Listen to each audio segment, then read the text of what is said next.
우리가 읽은 이 잠언 9장 1절에서부터 6절까지의 말씀을 통해서 우리가 1절에 보게 되면 첫 단어가 지혜가가 마치 사람인 것처럼 인격화되었죠. 의인화되어서 지혜가 초대하고 있는 거예요. 자, 3절의 말씀을 보게 되면 자기의 여종을 보내요. 여기서 자기의 여종은 지혜를 비유하는 말인 거예요. 그 자기의 여종을 보내어 성중 높은 곳에서 불러 이르기를. 이제 1절 말씀에 보게 되면 지혜가 그의 집을 짓고, 지혜가 그의 집을 짓고. 자, 근데 어떤 모습인가? 집을 지었는데 7 기둥을 다듬고, 그러니까 큰 어떤 궁궐과 같은 큰 그런 어떤 저택과 같은 그런 성전과 같은 큰 궁궐과 같은 그런 집을 이제 지어놓고, 그리고 사람들을 불러 초대하는 거예요. 2절에 보게 되면 짐승을 잡으며 포도주를 혼합하여 상을 갖추고, 이제 잔치할 그 준비를 하고 큰 궁궐 같은 그런 집을 지어놓고 지혜가 사람들을 초청하고 있는 거예요. 자, 3절 성중 높은 곳에서 불러 이르기를. 그러니까 지혜가 오늘 이 말씀을 통해서 지혜가 잔치, 천국 잔치와 같은 그 마태복음 22장에 보게 되면 천국 잔치의 비유의 말씀이 나오죠. 우리 잠깐 마태복음 22장의 말씀을 보게 되면 마태복음 22장 1절 이하에 보게 되면 이제 혼인 잔치의 비유의 말씀이 나오죠. 자, 그 잔치의 비유와 같이, 자, 오늘 본문의 말씀 지혜가 이제 큰 궁궐과 같은 그런 집을 지어놓고, 그리고 많은 사람들을 이제 초대하고 있는 그런 모습을 우리가 말씀을 통해서 볼 수 있죠. 자, 다시 한번 마태복음 22장의 그 혼인잔치 비유의 말씀을 보게 되면 어떤 사람들을 초대하고 있는가 하는 것을 잠깐 우리가 한번 생각해 보겠습니다. 마태복음 22장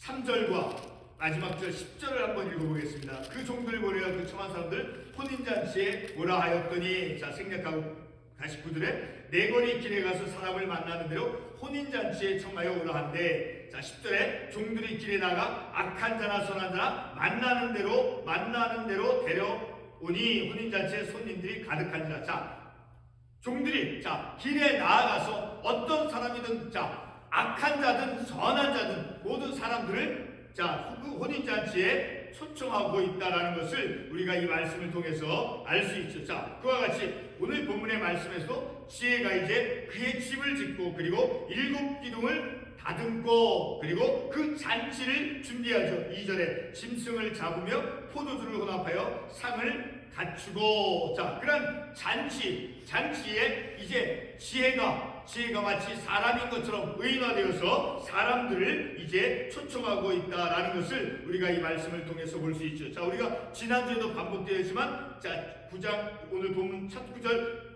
첫 단어가 지혜가 나오죠. 자, 그 지혜는 고린도전서 1장 24절의 말씀에 의하면 바로 지혜가 예수님이 곧 지혜다라는 것을 알 수 있죠. 자, 우리 다시 한번 그 말씀을 반복해서 기억해 보도록 하겠습니다. 고린도전서 1장 24절 말씀에 보게 되면 오직 부르심을 받은 자들에게 유대인이나 헬라이나 그리스도는 하나님의 능력이요 하나님의 지혜니라. 그리스도는 하나님의 지혜다라고 말씀하고 있죠. 계속해서 고린도전서 1장 30절의 말씀을 보게 되면 너희는 하나님으로부터 나와서 그리스도 예수 안에 있고 예수는 하나님으로부터 나와서 우리에게 지혜와 의로움과 거룩함과 구원함이 되셨으니. 자, 지혜라고 하는 것은 곧 이 고린도서 말씀에 하면 예수 그리스도께서 지혜가 되어진다라는 것을 우리가 이 말씀을 통해서 알 수 있죠.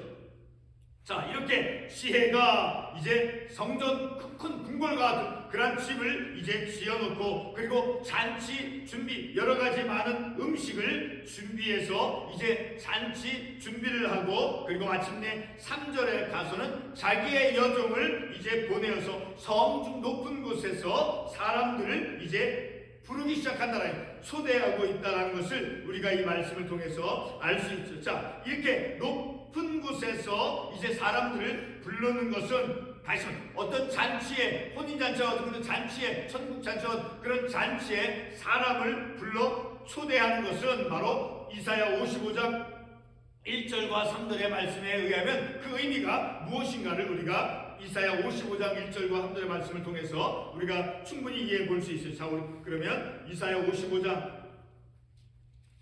55장 1절에서부터 3절 말씀 잠깐 가보겠습니다.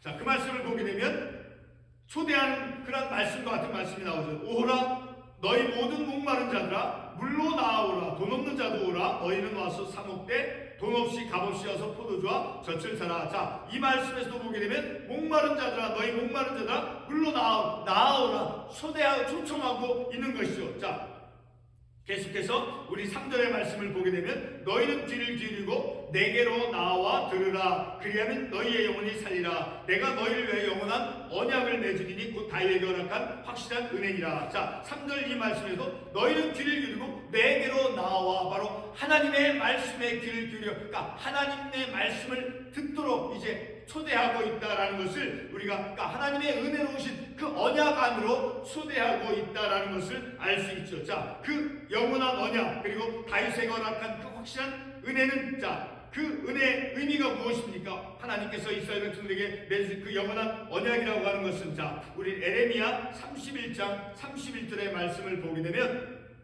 바로 이스라엘 집과 유대 집에 그 새 언약을 맺은 것인데, 그 새 언약의 내용이 무엇입니까? 에레미야 31장 33절에 보게 되면, 자, 나는 그들의 하나님이 되고 그들은 내 백성이 될 것이다. 자, 이스라엘 백성들에게 하나님은 이스라엘 백성들의 하나님이 되어주시고, 그리고 이스라엘 백성들은 하나님의 백성이 되어질 것이다 라고 하는 그런 새 언약을 이제 맺을 것이다. 바로 그런 새 언약, 영원한 언약. 자, 그곳으로 이제 하나님께서 이스라엘 백성을 초대하고 있다라는 것을 그 말씀을 통해서 본것 같이, 그와 같이 하나님의 그 언약의 말씀과 바로 지혜는 바로 오늘 말씀에 나오는 그러한 새로운 집, 궁궐과 같은 그러한 집을 짓고 7 기둥이 있는, 자, 그러한 집을 짓고 이제 지혜의 여정을 보내서 많은 사람들을 불러 초대하고 있다라는 것을 알 수 있죠. 자, 이렇게, 자, 자기의 여종을 성중 높은 곳에서 이제 사람들을 부르는 것은, 자, 어떤 사람들을 향해서 이제 그들이 그 지혜의 부르심을 받아야 되느냐라는 것을 4절의 말씀을 통해서 알 수 있죠. 자, 어떤 사람들을 향해서 부르고 있습니까? 적어도 4절 말씀에 의하면, 자,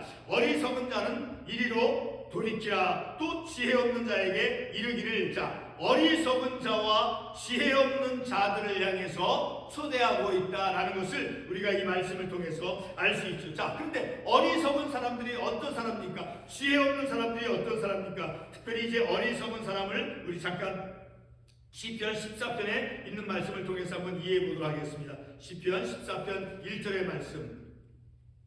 시편 14편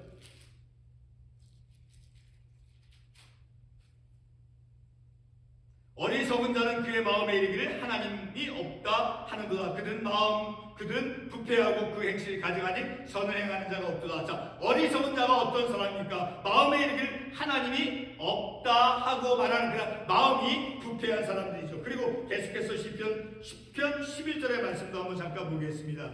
시편 10편 11절 그가 그의 마음에 이르기를 하나님이 잊으셨고 그의 얼굴을 가리셨으니 영원히 보지 아니하시라 하나이다. 자, 어리석은 사람들, 지혜 없는 사람들은 바로 그들 마음속에 하나님께서는 우리를 잊으셨다. 자, 하나님께서는 우리에게 결코 나타나지 아니하신다 라고 생각하는 그런 자들이 어리석은 자들이라는 것. 또 한 가지 73편 11절 말씀을 보겠습니다. 시편 73편 11절 말씀. 시편 73편 11절 말씀.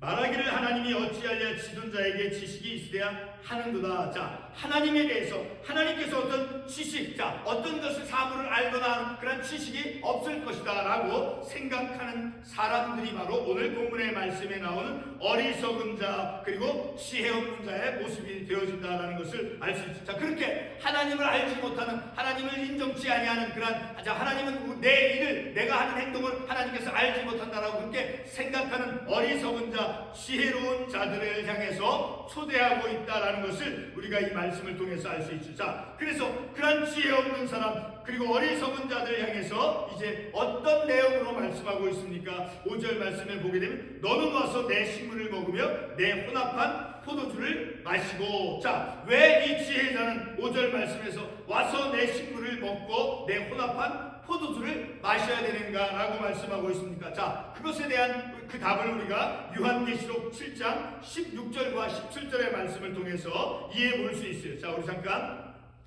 요한계시록 7장 16절과 11절 말씀을 한번 읽어보겠습니다. 요한계시록 7장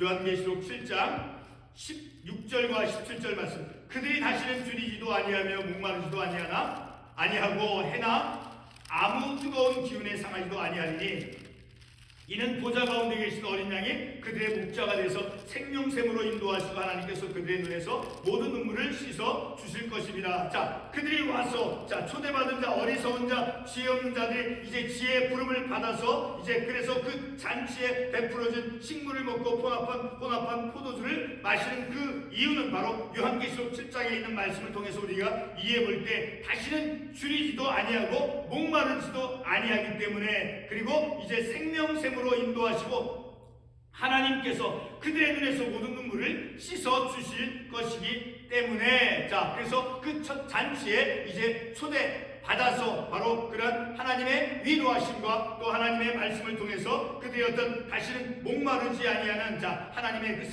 생명샘으로 인도되어질 것이기 때문에 와서 먹고 마시라라는 그 말씀을 우리가 이해해 볼 수 있죠. 그리고 계속해서 마지막 절 6절 말씀에 보면 어리석음을 버리고 자 그렇게 어리석은 자 지혜 없는 자는 그 지혜 부르심에 지혜 초대의 부름을 받아서 그래서 어리석음을 버리고 생명을 얻으라 그리고 명철의 길을 행하라. 그 어리석은 자 지혜가 없는 자는 그 지혜 초대를 받아서 무엇을 이제 결단하고 무엇을 행해야 됩니까? 자신들의 어리석음을 버리고 그리고 두 번째는 생명을 얻고 그리고 명철의 길을 행하라라고 말씀하고 있는 것이죠. 오늘 우리가 이 말씀을 통해서 이 지혜가 어리석은 자, 지혜 없는 자, 그들을 향해서 이제 초대하고 그래서 하나님의 그 언약의 말씀, 하나님께서는 이스라엘 백성들의 하나님이 되어주시고 이스라엘 백성도 하나님의 백성이 되어주신다라고 하는 그런 하나님의 언약 그리고 하나님께 나와서 이제 어리석음의 모습을 버리고 생명을 얻고 명철의 길, 곧 지혜로운 길, 바로 예수 그리스도의 삶의 길, 자 예수 그리스도의 가르침을 따르는 그러한 삶을 살아가는 자 그러한 것을 행하도록 결단하고 있다라는 것을 우리가 이 말씀을 통해서 알 수 있게 되어지는 것이죠. 다시 한번 우리 4절 말씀을 보게 되면 어리석은 자는 이리로 돌이키라 하니까 지혜가 부르고 지혜가 초대하고 있는 것에 대해서 응하라 라는 것을 말씀을 통해서 알 수 있죠. 그래서 그 지혜가 무엇을 외치고 있습니까? 바로 5절과 6절에서 말씀에서 알 수 있죠. 어리석음을 첫째로는 어리석음을 버리고 그리고 두 번째는 생명을 얻고 세 번째는 명철의 길을 행하도록 하기 위해서 지혜가 성중 높은 곳에서 이제 잔치를 준비하고 그 잔치에 초대받을 것을 이제 요청하고 있다라는 것을 우리가 이 말씀을 통해서 알 수 있게 되어지죠. 자, 기도하겠습니다.